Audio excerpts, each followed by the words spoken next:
এ বাবলু, কি করছিস বটি? এই তো বসে আছি বটি। আচ্ছা বাবলু, তোকে একটা কথা বলবো বটি। বলো কেন? বলছি, আজকে দেখ, পেপারে দেখতে পাচ্ছি, টিভি খুলে দেখতে পাচ্ছি, চারদিকে ধর্ষণ ধর্ষণ ধর্ষণ ধর্ষণ প্রতিদিন হয়ে আসছে। আচ্ছা, কে দায় বেশি? মেয়েরা দায় বেশি না ছেলেরা দায় বেশি ধর্ষণের জন্য? বলবো, আমার কথাটা শুনবো বটি। আমি তো আদিবাসী আছি বটি, আমার কথাটা কেউ মানবো বটি? মানবে না বটি, তাও বলি বটি। দেখ, মেয়েদের ধর্ষণের জন্য মেয়েরাই দায়ী, ছেলেরা দায়ী না। যদি বলে কেন, দেখবি বউরা, মেয়েরা, এখন 18 বছরের 19 বছরের মেয়েরা একটা জিন্সের হাফ প্যান্ট পরবে, একটা ঢেলঢালা গেঞ্জি বার করবে, আর ঢালাক ঢালাক ঢালাক ঢালাক চলবে।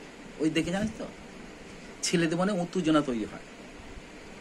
তখন কোনো ছেলে সেই উত্তেজনাকে ধৈর্য করতে পারে?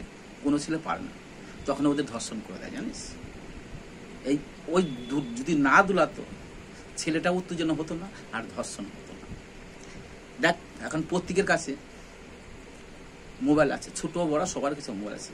দেখ কি করে ভিডিও করছে, দেখ, কেউ পাছা দোলাচ্ছে, কেউ বুক দোলাচ্ছে, কেউ আবার জৈন খুলে দেখিয়ে দিচ্ছে।